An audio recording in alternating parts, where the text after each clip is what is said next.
네, 하나님 말씀 한 구절 보시겠습니다. 말라기서 4장 5절로 6절 말씀 보죠.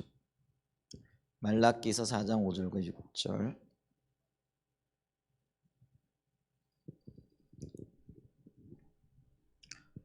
자, 우리 같이 한 목소리 좀 한번 읽을까요? 보라, 여호와의 크고 두려운 날이 이르기 전에 내가 선지자 엘리야를 너에게 보내리니 그가 아버지의 마음을 자녀에게로 돌이키게 하고 자녀들의 마음을 그들의 아버지께로 돌이키게 하리라. 돌이키지 아니하면 두렵건대 내가 와서 저주로 그 땅을 칠까 하노라 하시더라. 아멘. 우리 주일날 저녁에 영적인 전투의 세 영역에 대해서 살펴보고 있잖아요. 먼저 우리 생각하고 마음의 영역에서, 그 다음에 교회의 영역에서, 그 다음에 하늘 처소의 영역에서. 하늘 처소의 영역을 이렇게 살펴보면서 치열한 영적인 전쟁이 지금 일어나고 있다고 하는데요. 근데 그 치열한 영적인 전쟁을 주도하고 있는 자가 어떤 자인가 했을 때 이제 이세벨의 영이라 이렇게 얘기를 이렇게 드렸잖아요. 그래서 우리가 요한계시록 3장 20절 말씀에도 보게 되면은 교회들을 향하여 하나님께서 이렇게 책망하실 때에 자칭 선지자라는 여자 이세벨을 내가 용납함이니 그가 내 종들을 가르쳐 꽤 행음하게 하고 우상의 재물 먹게 하는도다. 이렇게 말함으로써 하나님의 교회 가운데 이세벨의 영이 침투해 있고 그 이세벨의 영이 교회의 마음과 하나님 백성들의 마음을 지금 도둑질해 가고 있다라는 그런 요지의 말씀들을 지난 주간에 이렇게 나눴잖아요. 이제 그러면서 그러면 이세벨이 어떤 존재인가 했을 때, 물론 이세벨은 우리가 열왕기상 16장 이하에 쭉 나타나는 그 아방의 아내, 그러니까 왕비로서의 두로 공주죠. 두로의 공주고 이방년이었고, 그가 주로 했던 일은 뭐냐면 아합의 뒤에 숨어서 이렇게 조종하고 조정하는 역할을 했던. 그래서 그거를 이제 그 뭐라 그럴까요? 이게 지배하는 영이라 그럴까요? 그래서 뭐랄까요? 전면에 나타나진 않지만 뒤에 숨어가지고 모든 것들을 조종하는, 어떤 의미에서 보게 되어지면은 그 자기를 그 높임 받으려고 하는 사단의 속성을 이제 그대로 이렇게 닮은 것들을 이렇게 보게 되죠. 근데 이제 그 이세벨의 영을 다른 말로 이게 자칭 선지자라 이렇게 얘기를 하고, 다른 말로 얘기하면은 아까 조종의 영이라 이렇게 조종, 뒤에서 조종한다라는 그런 의미가 있고요. 그 다음에 이제 지배의 영이라 이렇게 얘기를 하죠. 그래서 그는 이제 음행이라든지 각종 술수라든지 뭐 쾌락이라든지 오락이라든지 우상 숭배라는 도구를 사용해 가지고 사람의 마음들을 빼앗죠. 그리고 그 뒤에서 조정하고 조정하는 그런 역할들을 함으로써 사람들의 마음을 돌이켜서 하나님으로부터 멀어지게 하는 역할들을 하고 있는 것들을 이렇게 보죠. 그러면서 실질적인 이 땅의 통치자요 지배자로 역사하고 있는 이제 그런 어둠의 영이라 이렇게 말할 수 있다라는 거죠. 그런데 하나님께서는 또 이런 어둠의 영들이 역사하는가 하는 반면에 하나님의 영을 보내셔서 그 어둠의 영들을 가로막아 서시고 하나님의 뜻을 이루어가고 계신 것들을 이렇게 보잖아요. 그걸 우리가 다른 말로 얘기하면 이제 엘리야의 영이라 이렇게 얘기를 하는데요. 그래서 이 그 사단의 어떤 진영을 대표하는 이세벨이라는 영과 하나님의 영, 하나님의 진영을 대표하는 영인 그 엘리야의 영, 이 두 진영 사이에는요 오랜 영적인 전쟁이 계속이 되어지고 있다라는 거죠. 그래서 이 엘리야의 영이 하는 일이 뭐냐면은요, 주님께로 떠나 있는 그 백성들 혹은 이 땅의 사람들로 하여금 돌이켜 하나님께로 돌아오게 하시는, 회개를 촉구하는 그런 일들을 하죠. 그래서 하나님의 부르심을 대표하는, 하나님의 음성을 대표하는 그런 어떤 영이라 이렇게 얘기를 하고요. 반면에 이세벨은 회개 역사를 방해하고 하나님의 백성들을 무너뜨리는 것을 목적으로 하는 어떤 그 사단의 진영의 대표 주자라 이렇게 얘기할 수가 있는 거죠. 그래서 이 두 진영이 싸우는데 그 대표 주자들이 이세벨과 엘리야라는 거죠. 그리고 역사의 전면에 등장했던 게 아합 시대에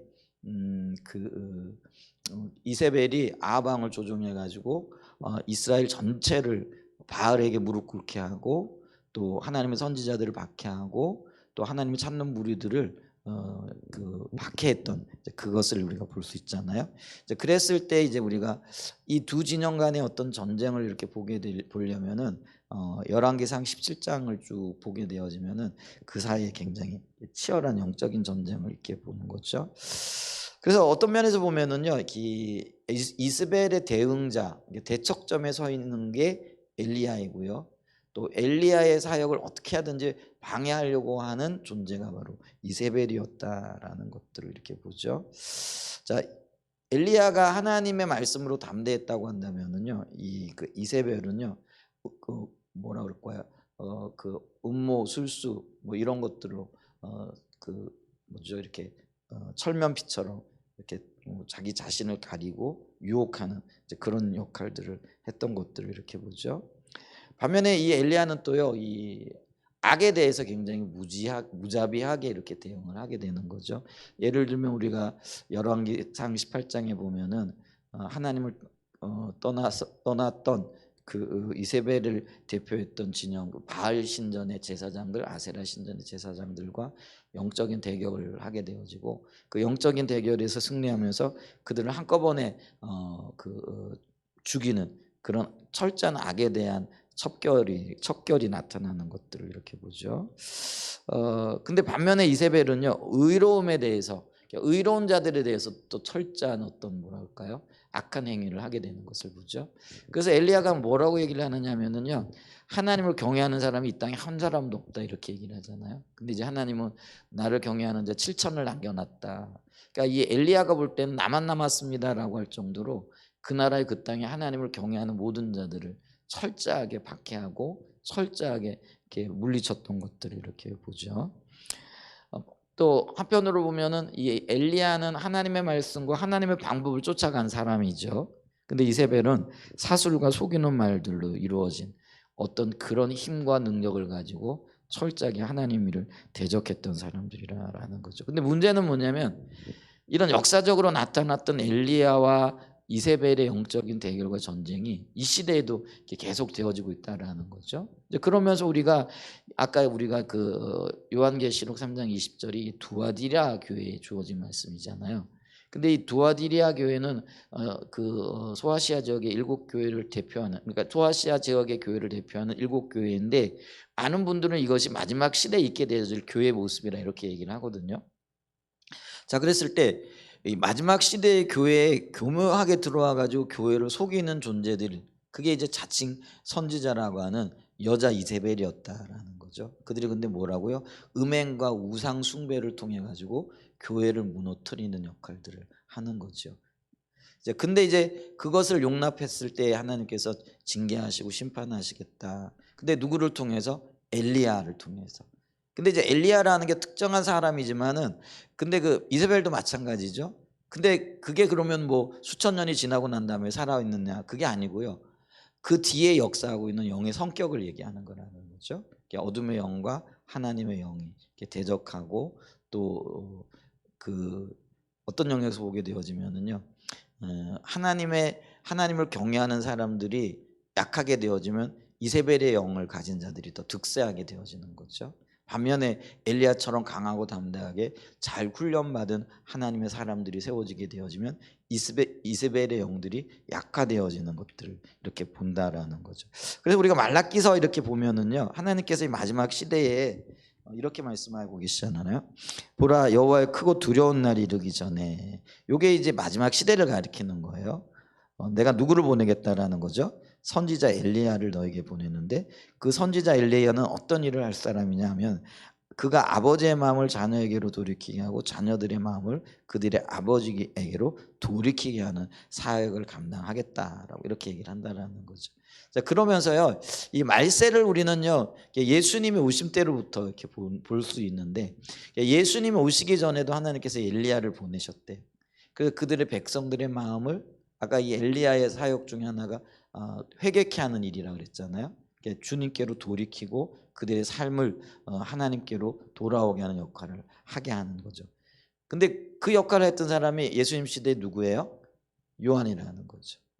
요한을 보내셔서 그 백성들의 마음을 그 메시아를 맞이할 수 있도록 준비시키는 거죠. 그게 이제 회개죠. 그래서 이 요한의 사역의 핵심이 회개입니다. 그래서 회개의 침례를 베풀잖아요. 그래서 주님께로 돌이키게 하고 예수님을 맞이할 수 있도록 그를 이렇게 보내셨던 것들이 이렇게 보죠. 그러니까 있잖아요. 이게 시대마다 이렇게 나타납니다. 근데 또 재밌게도요.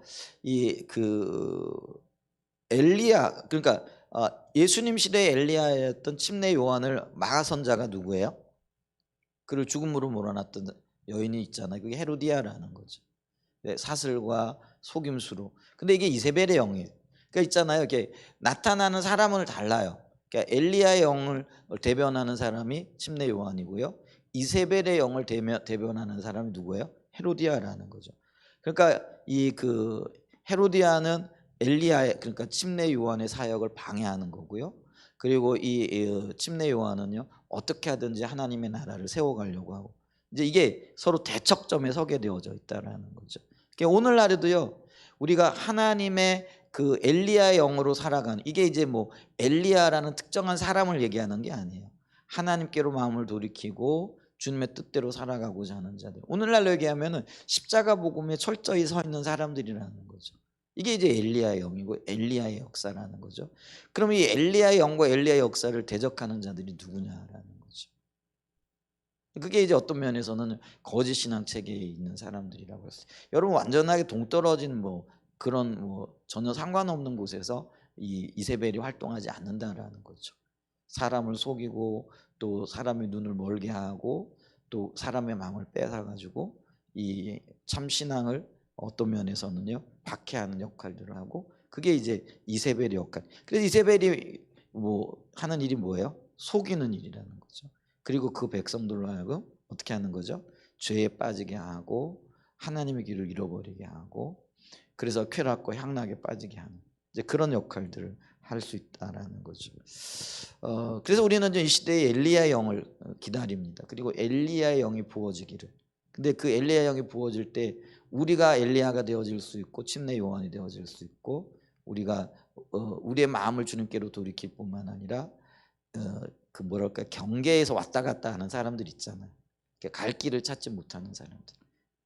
그러니까 뭐 어떤 때는 이 하나님 편에 선 것 같기도 하고, 또 어떤 때는 뭐라 그럴까, 이세벨 편에 선 거. 이제 그래서 갈 길을 몰라 방황하는 그런 사람들 있잖아요. 이제 그런 사람들을 이렇게 돌이키게 하는 그 역할을 위하여 저와 여러분들이 엘리야의 영으로 무장되어야 할 필요가 있다라는 거죠. 그래서 치열한 영적인 전쟁이 벌어지고 있는 때에 그럼 어떤 사람이 엘리야가 되어질 것인가 했을 때에 이 엘리야의 어떤 사역의 길을 쭉 따라가게 되어지면요, 그가 어떻게 훈련받았고 그 훈련의 결과로 어떻게 하나님 앞에 쓰임 받았던가, 이런 것들을 좀 볼 수 있게 된다라는 거죠. 자, 17장 열왕기상 17장에 보면은요, 1절에 이렇게 시작해요. 길르앗에 우거하는 자 중에 디셋 사람 엘리야가, 그러니까 길르앗이라는 지역에 사는 사람이었는데 아마 디셉이라는 동네 같아요. 그러니까 대전에 쉽게 얘기하면 대전이라는 지역에 신탄진 여기 평촌동에 송경렬이라는 사람이 살았더라, 이제 이런 의미인 거죠. 근데 이제 우리가 성경을 보면 어떤 사람은 누구의 아들이다 이렇게 기록이 되어져 있는 분들이 있어요. 근데 그거는 그 사람이 그때 당시에 유력한 집안의 자손이라는 얘기예요. 그러니까 이름만 대면 누구든지 알 수 있는 이제 그런 사람이라는 의미인데, 여기에는 이제 그 엘리야의 뭐 조상이라든지 아버지라든지 그런 기본 정보가 전혀 없어요. 근데 그건 뭐냐면은요, 이 엘리야가 아주 평범한 사람이었다라는 거죠. 그러니까 내세울 것도 없고 알아줄 만한 것도 없고, 쉽게 얘기하면 오늘날 우리처럼 아주 평범한 집안에, 혹은 그것보다도 못한 집안에 뭐 아주 미력한 집안 출신이라는 걸 얘기를 하는 거죠. 그러니까 평범한 사람 중에 평범한 사람이었다라는 거죠. 근데 그 엘리야가 혜성처럼 나타나는데, 그러면서 그거 하는 얘기가 뭐냐면은 아합에게 가가지고요, 내가 섬기는 이스라엘 하나님 여호와께 살아계심을 두고 맹세한다, 이러면서 하나님의 말씀을 증거하는 자로 선다라는 거죠. 여러분, 아까 제가 얘기를 했잖아요. 평민이라고 얘기했잖아요. 그리고 뭐 누가 알아주는 사람도 없고 집안의 배경도 없고 뭐 그런데요, 그가요 감히 왕 앞에 가가지고 내가 하나님의 말씀을 전하러 왔다, 이게요, 이게 보통 사람이 할 수 있는 일은 아닌 거죠. 근데 평범한 사람이 이걸 했다라는 거는요, 그가 하나님의 말씀을 듣고 교제하고 주님 앞에서 아주 신앙이 좋았던 사람이라 이렇게 얘기할 수 있다라는 거죠. 그래서 우리는 보세요. 이 누가 엘리야의 영을 가지고 하나님의 일을 할 것인가? 하나님을 사랑하고 하나님과의 친밀한 교제 가운데 있고 주님의 말씀이라면은 자신의 처지 형편 이런 거 안 가리고 온전히 순종하는 이제 그런 사람을 하나님께서 엘리야의 영을 두신 사람이라 이렇게 얘기할 수 있다는 거죠. 그래서 여기 보게 되어지면은요, 그가 이제 아합에게 말씀을 전하고 그가 순종의 사람이었다라는 것이 잘 나타나는데요. 2절 이하에도 보면은요, 여호와의 말씀이 엘리야에게 임하여 이르시되 너는 여기서 떠나 동쪽으로 와서 요단 앞 그리 시냇가에 숨고 그 시냇물을 마시라. 내가 까마귀들에게 명령하여 거기서 너를 먹이게 하리라. 여러분, 이게 초자연적인 것이 자연스럽게 다가와야 되는 거예요. 믿음의 사람들은요, 기적이 굉장히 익숙해야 돼요. 병 고침을 받는 것 혹은 어떤 하나님의 어떤 기도의 응답 이런 것들이요, 굉장히 익숙하게 이렇게 느껴지고 보여져야 돼요. 근데 그래야 우리가 하나님 따를 수 있잖아요. 근데 기도에도 응답이 없고 또 기도했을 때 어떤 하나님의 특별한 역사나 이런 경험도 없고 뭐 이러면은 하나님을 따라갈 수 있겠어요? 없겠어요? 없죠. 근데 이제 하나님께서 이 엘리야에게 찾아오셔가지고요, 야, 너 내가 지시하는 곳으로 가. 그리고 그곳에서 물 마셔. 그러면 내가 까마귀를 통해 가지고 내가 너에게 떡과 고기를 공급해 줄게. 여러분, 이 까마귀가요, 굉장히 뭐랄까, 이게 탐욕스러운 새예요. 까마귀 지능이 굉장히 높다는 거 아세요? 이 까마귀는요, 자기를 향해 돌 던진 사람 있잖아요. 기억한대. 그래가지고 지나가는 사람 중에 그 사람에게 와가지고 콕 찍는다는 거죠. 이게 굉장히 영악스러운. 근데 반면에 굉장히 이게 까마귀가 예를 들면 죽은 고기들 이런 거 좋아하잖아요. 이게 여러분, 이제 제가 요즘 갔더니 지난주에 제가 NWS에 갔잖아요. 근데 이제 제가 이제 강의하다가 이렇게 저기 쉬는 시간에 밖을 내다 보니까 그 외에 성교회 뭐죠? 거기 중에 옆에 그 하숙집 있잖아요. 그 뭐지? 고시원 있잖아요. 그 옆에 논밭 이런 게 있는데 거기에 그 과수원 같은데 까마귀 떼가 아주 새까맣게 몰려 있더라고요. 그래서 희한하다. 왜 도시 지역에 이 까마귀들이 뭘 먹을 게 있다고 저렇게 몰려들지? 까마귀가 그렇게 큰 까마귀는 아닌데 제가 기억에 남는 게요. 논산 훈련소에 갔더니 훈련소에 까마귀 떼들이 아주 새까맣게 몰려 있더라고요. 근데 그때 제가 이제 들었던 게 뭐냐면은 이 까마귀가 화약 냄새를 좋아한대. 그래서 이 논산에 왜 맨날 총 쏘잖아요. 사격장 주변에 뭐 총 쏘고 뭐 이러니까 화약 냄새나 이런 것들이, 우리는 좀 몰라도 이 까마귀는 그런 어떤 특성이나 이런 게 오히려 발달될 수 있잖아요. 그러니까 논산 지역에 까마귀 떼가 겨울에 가면 아주 새까맣게 논밭이 이렇게 널려 있다 그러더라고요. 근데 까마귀는 이제 제가 알기로는 뭐 그 새의 특성을 제가 새를 연구하는 사람이 아니니까 잘 모르지만은 부정한 것 그리고 탐욕스러운 어떤 새 이제 이런 새들을 상징하잖아요. 근데 있잖아요. 그 탐욕스럽고 그 부정한 새를 통해 가지고 하나님께서 물과 떡과 고기를 주시겠다. 이렇게 하나님이 말씀하셨을 때에 엘리야가 듣기로는요, 그게 수긍하기가 참 쉽지 않잖아요. 그렇잖아요. 까마귀, 저 탐욕스러운 새가 자기 먹는 것도 바빠가지고요. 까마귀가 있잖아요. 먹을 것이 있으면 예를 들면 동물들 뭐 이렇게 죽어 있거나 그러면 그 새까맣게 몰려 들어가서 서로 먹으려고 싸우는 이제 그런 존재들인데, 그런 까마귀를 통해 가지고 먹을 것을 주시겠다. 이게요, 지금 선뜻 믿기지 않는 이야기잖아요. 비둘기를 통해 가지고 내가 너에게 물과 고기를 공급하겠다. 우리가 뭐 좋아하는 어떤 뭐 그런 어떤 것들을 통해 가지고 내가 너에게 떡과 먹을 것을 공개하겠다, 보내겠다. 이게 아니고요. 혐오스러워하는 까마귀를 통해 가지고 내가 너에게 떡과 고기를 공급하겠다. 이렇게 얘기했을 때 우리 같으면 이게 선뜻 이게 내키지 않는 얘기잖아요. 근데 오늘 여기 본문 말씀을 보니까요, 5절에 이렇게 얘기해요. 그가 여호와의 말씀과 같이 하여, 말씀에 순종하고 말씀을 따라갔다라는 거죠. 여러분이 엘리야의 영으로 충만하다, 혹은 엘리야의 영을 우리에게 보내시겠다라고 했을 때 기본적인 이 그 자세가 여기 있는 거죠. 말씀을 그대로 순종하는 거죠. 아까 얘기했잖아요. 아방에게 평민이 만나겠다고 가가지고 하나님이 말씀하셨다. 얼마나 웃기는 일이에요. 생전 듣도 보도 못한 일이죠. 아까 참 왕 집사님 아까 편지 하나 이렇게 들고 오셨던데 그 편지 누가 주셨어요? 문에 누가 주셨어요? 아니면 누가 꽂혀 있었어요? 예? 누가 들어왔었어요? 아, 거기에 놓여 있었어요? 거기 보니까 당회장 목사님에게 꼭, 우리는 교회는 당회장은 없잖아요, 장로교. 근데 거기 이렇게 제가 읽어보니까 가끔 가다가 요즘 있잖아, 이단이나 이런 사람들이 편지 써가지고 보내는 거 이런 게 있거든요. 그래서 제가 이게 이단이 보냈나, 뭐 당회장 목사님에게 꼭 읽어보십시오 하고 그래가지고 주시길래 읽어봤더니 뭐 어떤 뭐 김천의 어떤 기도원의 뭐 원장인데 여자분인가 봐요. 뭐 그러면서 구구절절히 어떤 이야기들 쭉 써놨다고 하더라고요. 모르겠어요. 그분은 하나님의 뭐 음성을 듣고 하나님이 하라 그랬다고 했다고 하는데 제가 볼 때는 또 되게 웃기는 일인 것 같더라고요. 쉽게 얘기하면 그래요.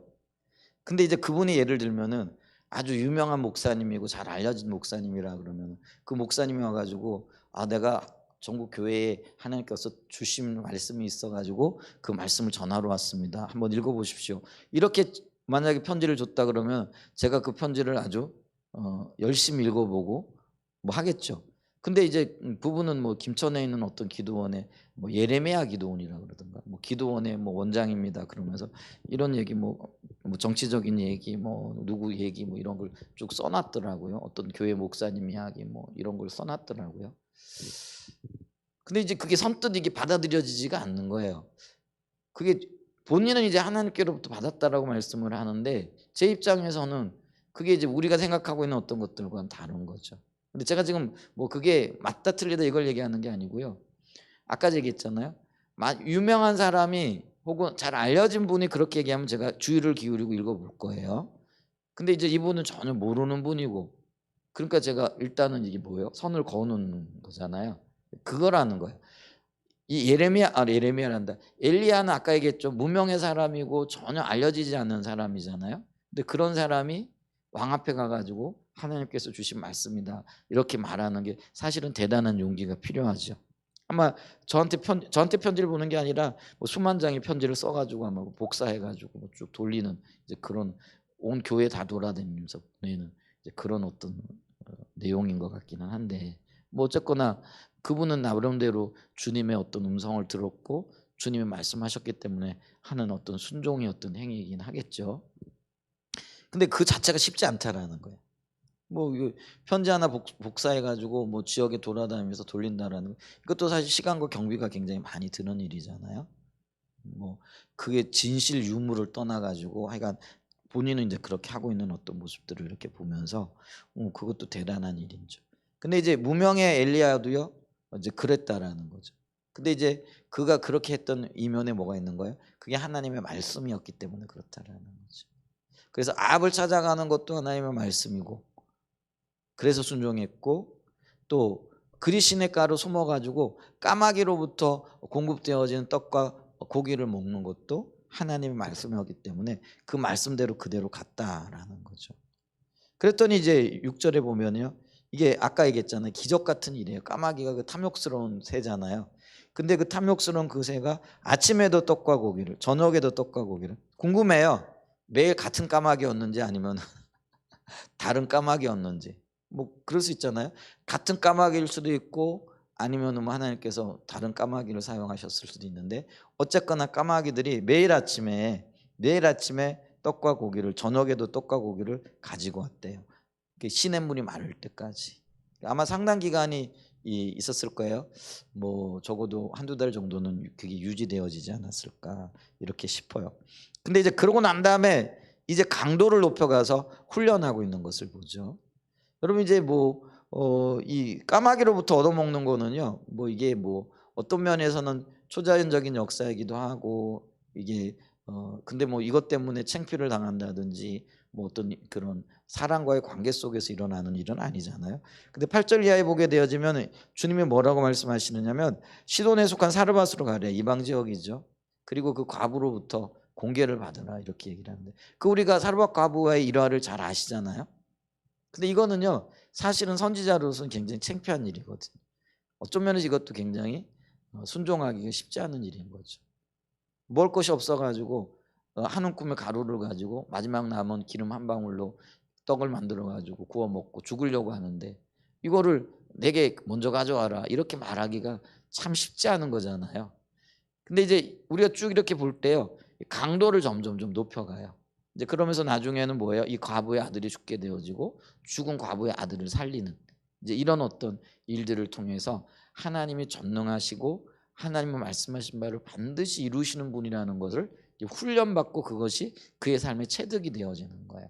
자, 그러면 어떤 사람이 엘리야의 영으로서 엘리야에게 맡겨진 일들을 감당하고 그 백성들의 마음을 하나님께로 돌이키는 일을 할 것인가?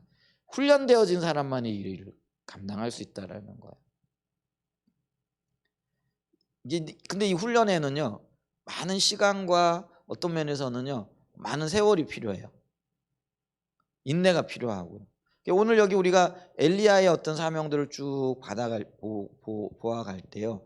처음에는 뭐 이렇게 그리 시내가에서 사르밧 과부의 집에서 이런 어떤 시간과 세월들을 쭉 이렇게 보내면서요. 끊임없이 그 믿음의 훈련들 또 순종의 훈련들 또 그 말씀에 순종했을 때 나타나는 어떤 결과들 이런 것들을 차곡차곡 쌓아가게 되어지는 거죠. 그러니까 우리가 기억해야 될 것은요. 절대로 훈련받지 않은 사람들 하루아침에 영적인 뭐라 할까요? 용사들이 나올 수 없어요. 이 영적인 용장들 혹은 영적인 용사들은요. 오랜 시간대로 훈련하고 하나님과의 관계 속에서 자라난 사람만이 그 일을 감당할 수 있다라는 거예요. 용사는 하루아침에 만들어지지 않아요. 군인들도 마찬가지예요.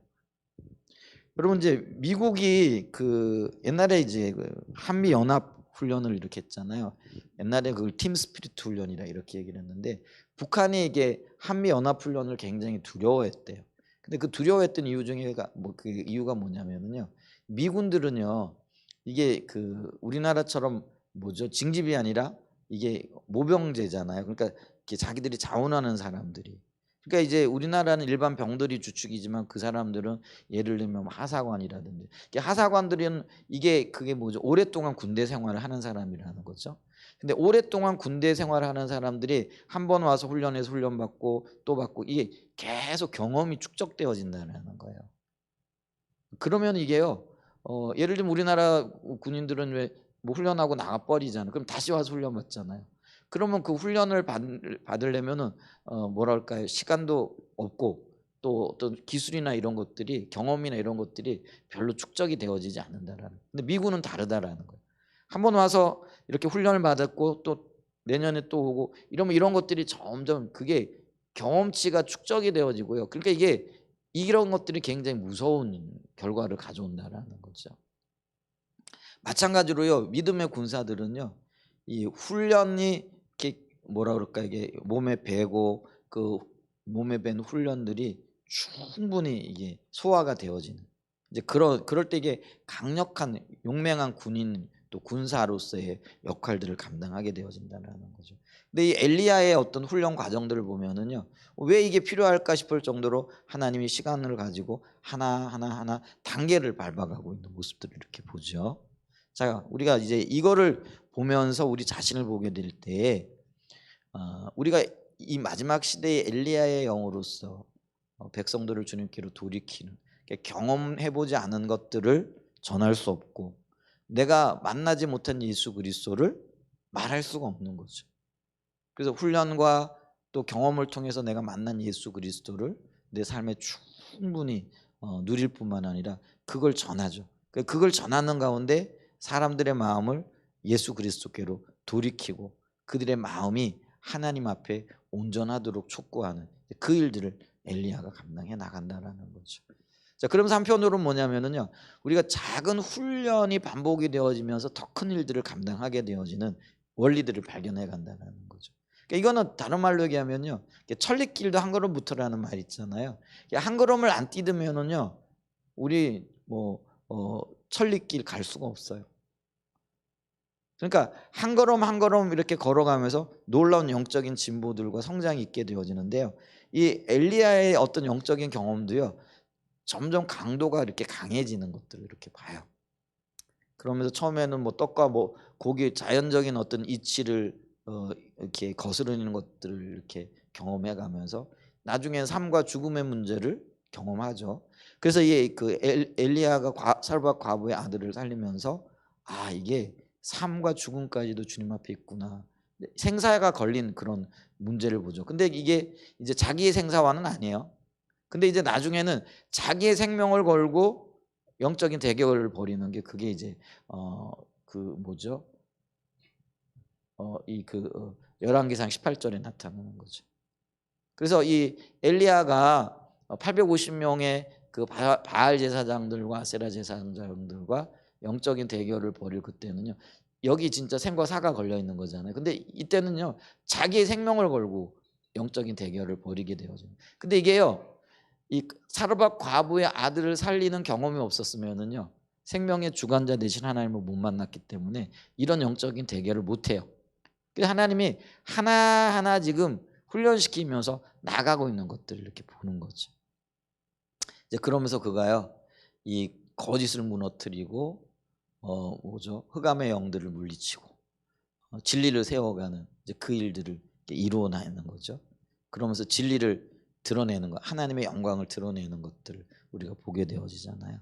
이제 그러면서 주님의 뜻이 이루어지기 위하여 우리가 갈멜살 정상에서 비 내리기를, 하나님의 약속이 이 땅에 이루어지는, 그게 여러분 이게 있어요.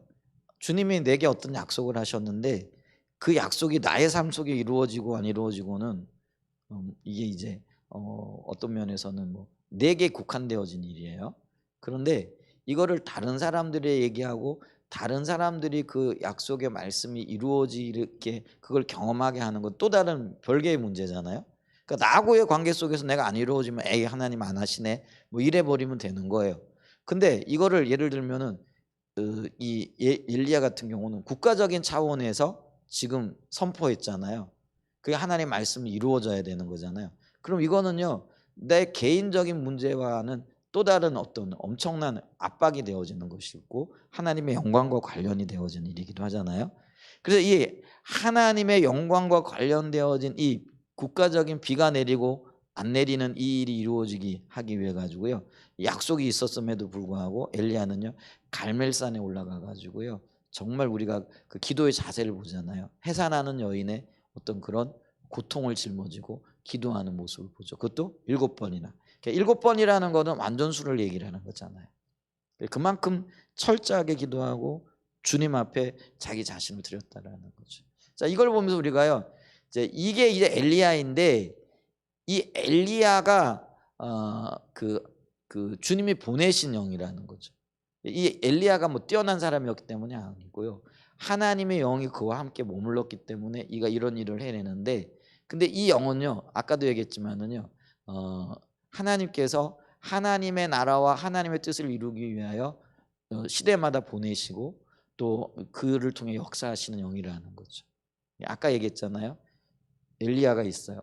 근데 다시 엘리야를 보내시겠다. 그 보내진 엘리야가 침례 요한이었고요. 또 이 마지막 시대에도요, 이 하나님께서 이 엘리야를 보내겠다라는 거죠. 근데 이 엘리야가 등장하면은요, 반드시 뭐가 따라와요? 그 시대 동일하게 이세벨의 영도 온다라는 거죠. 왜냐하면 이게 치열한 영적인 전쟁이기 때문에요. 이걸 우리가 볼 수 있어야 된다라는 거죠. 그럼 이제 우리가 이 두아디리아 교회처럼 이 시대가죠, 음행과 혹은 이세벨의 어떤, 이세벨은 지배하는 영이라 그랬잖아요. 그리고 수단을 뭘로 삼는다고요? 음행, 우상, 술수, 뭐 이런 것들. 근데 요즘 시대가 바로 그런 시대이거든요. 그럼 이게 이세벨의 영이 지금 강력하게 역사하시는 시대예요. 그러니까 이세벨이 온 이스라엘을 붙잡고 있을 그때 하나님 누구를 보내시는 거예요? 엘리야를 보내는 거예요. 또 침례 요한이 엘리야의 영을 가지고 주의 길을 열심히 갈고 닦고 준비하고 있을 때 또 어둠의 영은 누굴 보내는 거예요? 이세벨의 영이었던 거 헤로디아를 보내는 거예요. 그러니까 여기 치열한 영적인 전쟁이 끊임없이 일어나고 주님이 오셔서 마지막으로 이세벨을 끝장낼 때까지는 그 일들이 이어진다는 거죠. 여러분 이세벨이 어떻게 끝장나는지 아세요? 성경에 보면은요 열왕기하에 들어가면 예후라는 그 하나님께서 세우신 왕을 통해 가지고요 이세벨을 아주 철저하게 아주 비참하게 죽이는 장면이 나오죠. 그죠? 이세벨이 왜 예후가 반란을 일으키잖아요. 하나님의 말씀을 듣고 그래가지고 이제 왕궁으로 갔을 때 이세벨은요 굉장히 담대해요. 자기를 죽이려고 오는 그 예후 왕 앞에도요 창을 내다보면서 얼굴에 화장을 하면서요 너 뭐 네 주인의 집을 배반한 예후여 평안하냐? 뭐 시므리 자손인가? 뭐 평안하냐? 뭐 이러면서 강하게 이렇게 뭐라 그러죠? 이렇게 도전하잖아요. 그럴 때 예후가 내 편에 설 자가 누구냐? 그랬더니 그 내시들이 몇 사람이 이렇게 창문 밖을 내다봤다 그랬잖아요. 그랬더니 그 여인을 밖으로 던져라 그랬더니 이 내시들이 던져요. 근데 이 내시들이 누군지 아세요? 이게 한때는 이세벨의 영에 복종했던 사람들이에요. 이세벨의 영향에 그게 자이든 타이든 들어갔던 사람들, 그게 이제 내시를 상징하는 거죠. 이세벨의 영향력에 있었던 그 사람들이. 근데 그 사람들이 결국은 이세벨을 배반하게 될 거고요. 그 일을 주도하게 하고 철저하게 이세벨을 제거하는 사람이 아주 무자비하게 죽이는 거잖아요. 창으로 내던졌더니 발로 밟죠. 그리고는 이세벨이 끝장나는 거예요. 그게 어떤 의미로 하나님의 최후의 심판, 영원한 심판과 관련되어진 것일 수도 있겠죠. 주님이 그래서 이세벨을 그렇게 없앨 거예요. 근데 그 예후 이전에 하나님께서 엘리야의 영을 통해서 이세벨의 영을 제어하게 하시고 또 치열한 영적인 전쟁 가운데서 승리로 이끄시는, 그래서 그 백성들의 마음을 주님께서 자원하는 마음으로 돌이키게 하시고 주님과의 관계 속에서 새로워지게 하는 그 일들을 이루어 가실 거라는 거죠. 그래서 이 엘리야의 영이 어떤 영이라는 거예요? 아버지의 마음을, 그러니까 자녀들의 마음을 아버지께로, 아버지의 마음을 자녀들에게로, 이게 서로 연합하게 하는 거죠. 주님과 그 백성들의 마음이 하나 되어지게 하는 그런 어떤 일들을 해 나가는 거죠. 그래서 오늘 이 시대에 우리가 이세벨의 영이 주도하고 있는 이 시대에 엘리야의 영을 가지고, 주님께서 주시는 아버지의 마음이죠. 그래서 죄악 가운데 있는 그 백성들을 주님께로 돌이키고 바른 복음을 전하고 그들로 하여금 하나님의 길을 발견하여 그 참다운 진리를 찾을 수 있도록 헤매고 있는 그들에게 우리가 그 길을 제시하는 역할을 해야 됩니다. 이런 역할을 하는 사람들이 엘리야 영이라는 거죠. 근데 우리가 야고보서에 보게 되어지면 근데 그 엘리야가 어떤 사람이라는 거예요? 특별한 사람이 아니고 우리와 같은 성정을 가진 사람, 보통 사람이라는 그런 의미예요. 근데 그가 어떻게 했다고요? 정말 하나님의 마음을 가지고 기도하고 은혜를 구하고 엘리야의 어떤 삶을 살아가기를 우리가 갈망하게 되어질 때에 하나님께서 그에게 능력을 주시고 은혜를 베푸셔서, 그리고 난 다음에 하나님께서 뭐라고 말씀하신다고요? 이 일을 누가 했다라는 거죠? 네가 했다라는, 엘리야가 했고 엘리야의 심정을 가진 자들이 했고 아버지의 마음을 가진 자들이 그 일을 이루었다. 그리고 그게 상급이 되어질 거라는 이제 그런 요지의 말씀들을 우리에게 주고 있다라는 거죠. 우리가 이제 이세벨의 영이 판을 치고 있는 이 시대에 과연 누가 엘리야의 영을 가지고 아버지의 마음을 가지고 엘리야가 감당했던 그 사명들을 감당할 것인가? 마지막 시대에 주님께서 우리 가운데 이 이세벨의 영을 온전하게 멸망시키기 전에 엘리야의 영을 보내셔서 그 백성들의 마음을 돌이키게 하시는 그 일들을 보기를 원하시고 그 일을 감당할 사람들을 찾고 있다는 거죠. 그래서 이 두 진영 간에 영원한 전쟁이, 주님 오시기 전까지는 이 전쟁이 계속되어질 거예요.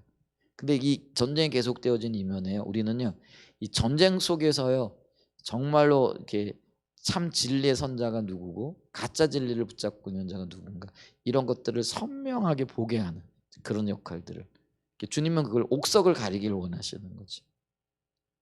우리가 고난이 오게 되어질 때 참 믿음의 사람들이 드러나는 것처럼 영적인 전쟁 가운데 있게 되어질 때 전쟁 가운데 참 믿음의 사람들이 서게 되어지고 구별되어지고 구분되어지는 역사들이 있게 되어질 겁니다. 아멘. 자, 나는 엘리야의 영을 가진 자입니까? 아니면 이세벨의 영에 의해서 조종당하고 있고 무너져 있고 또 주님의 길을 떠나 있는 자입니까? 이걸 우리가 좀 돌아보면서요. 이 시대에 세우길 원하시는 엘리야의 영을 가진 자들, 아버지의 마음을 가진 자들. 그래서 영적인 대결이 일어날 그때에 주님으로부터 공급받아서 주님의 뜻을 이루어가는 믿음의 사람들이 되어질 수 있기를 간절히 열망합니다. 그래서 이 엘리야는요, 이게 이세벨의 영을 대변하는 바알 선지자들 있죠? 그들과 직접 대결을 벌이는 거예요. 어디서요? 갈멜산에서. 우리가 그런 자들입니다. 그런 전쟁을 할 용사들로 부름받은 자들입니다. 그러기 위해서는 우리가 엘리야처럼 철저하게 훈련되어져야 돼요. 말씀에 순종하고 또 시간과 또 어떤 그 주님과의 관계 속에서 이런 어떤 하나님의 역사들을 경험하는 가운데 우리의 믿음이 실제가 되어지는 가운데 우리의 믿음이 굳건한 반석 위에 서게 되는 그런 경험들을 해야 됩니다. 그래서 그런 경험 가운데 우리가 점점 자라나는 은혜가 있기를, 그래서 엘리야의 영을 가진 하나님의 마음을 가지고 이 땅 가운데서 주의 뜻을 이루어가는 그런 놀라운 은혜가 있는 믿음의 용사들 또 믿음의 교회 되어지기를 간절히 소원하고요. 예수님의 이름으로 축복하고 축원드립니다. 아멘.